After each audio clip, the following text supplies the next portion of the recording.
Captain Elena Vasquez stood on the bridge of the UES Concordia, watching the impossible spectacle unfold across her view screen. Before her stretched the Thanatos Nebula, a region of space where two ancient civilizations had been locked in perpetual warfare for nearly 1,000,000 years. The nebula itself was their creation, formed from the accumulated debris of countless battles, the ionized remains of entire fleets, and the exotic radiation signatures of weapons that defied modern physics. "Sensor report," she commanded, though her eyes remained fixed on the swirling maelstrom of destruction ahead. Lieutenant Commander Park consulted his instruments with practiced efficiency. "Captain, I'm detecting approximately 47,000 Eternal Empire vessels, engaging 52,000 Void Collective ships across a battlefield spanning 3.2 light-years. Energy output is consistent with previous observations.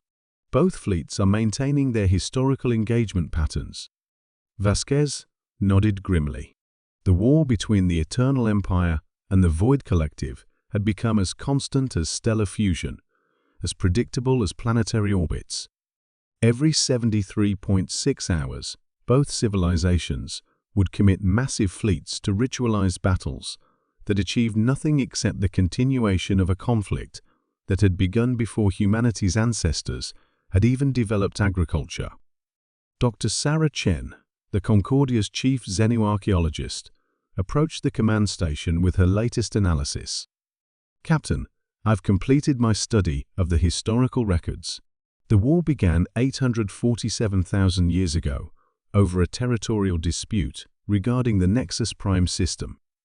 However, the original cause became irrelevant approximately 800,000 years ago when both civilizations underwent technological transcendence." "Explain," Vasquez requested, though she had a growing suspicion about what Chen had discovered. Both species evolved beyond biological existence centuries into the conflict. They became pure information consciousness, distributed across quantum matrices that exist partially outside normal spacetime. The war continues not because of resource scarcity or territorial ambition, but because warfare has become their fundamental mode of existence. They literally cannot conceive of peace. Vasquez absorbed this information while studying the tactical display. The battle raging before them involved weapons that could destabilize solar systems, defensive technologies that folded spacetime around entire fleets, and strategic thinking that operated across multiple dimensions simultaneously. Yet, despite their godlike capabilities, both civilizations remained locked in an eternal stalemate. "Captain," interrupted Communications Officer Torres, "we're receiving the standard warning transmission from both fleets. They're ordering us to withdraw from the combat zone immediately. Any indication they recognize us as a new species?" "Negative, ma'am. Their communications suggest they classify us as primitive biologicals beneath their notice. We're being warned away for our own safety, not because they consider us a threat." Vasquez almost smiled at the irony. The two most advanced civilizations in the galaxy dismissed humanity as irrelevant, which was precisely why the Concordia's mission might succeed. Both the Eternal Empire and Void Collective possessed technology that bordered on omnipotence within their dimensional framework, but they had become so focused on their eternal conflict that they had lost the ability to perceive solutions that existed outside their conceptual paradigm. Dr. Chen confirmed the theoretical framework for the paradox engine. Chen activated her personal display, showing complex mathematical models that had taken humanity's greatest minds 3 decades to develop. The paradox engine operates on the principle of causal negation within closed temporal loops. By creating a localized region where effect precedes cause, we can theoretically introduce a logical contradiction that forces reality to resolve the inconsistency. The explanation was almost meaninglessly complex, but the practical application was elegantly simple. The war between the Eternal Empire and Void Collective existed because both civilizations had transcended normal cause and effect relationships. They fought because they had always fought, would always fight, and could conceive of no alternative. The Paradox engine would present them with an alternative they couldn't ignore. Engineering, status of the Paradox engine, Vasquez commanded. Chief Engineer Rodriguez's voice carried the tension of someone working with technology that existed at the very edge of theoretical possibility. Captain, all systems are within acceptable parameters. The quantum cascade generators are stable, and the temporal isolation field is ready for deployment. However, I must remind you that we have no way to predict the long-term consequences of this operation. Vasquez understood the risks. The Paradox engine would create a localized region where the fundamental laws of causality operated in reverse. Within that field, the outcome of the ancient war would determine its beginning, rather than the beginning determining its outcome. If her theory was correct, this logical impossibility would force both civilizations to confront the fact that their conflict was entirely artificial, a self-perpetuating loop with no rational foundation. If her theory was wrong, the Concordia might accidentally unravel the fabric of space-time across several galactic sectors. All stations, prepare for Paradox engine activation, she announced. On my mark, we're going to do something that's never been attempted in galactic history. We're going to prove to two omnipotent civilizations that their war is fundamentally illogical.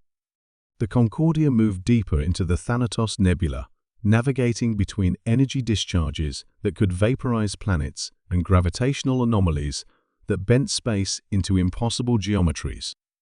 Both warring fleets continued their eternal dance of destruction, paying no attention to the small human vessel threading through their battlefield. Captain, Torres announced, we're receiving increasingly urgent warnings from both fleets. They're confused by our trajectory. We're heading directly toward a region where space itself is unstable due to weapon effects. Perfect, Vasquez replied. Dr. Chen, that region represents the exact point where both civilizations first achieved technological transcendence, correct? Affirmative. The quantum scarring in that location preserves an echo of the moment when both species moved beyond normal physics.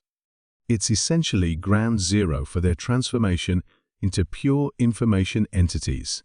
Vasquez felt the familiar weight of command decisions that would echo across history.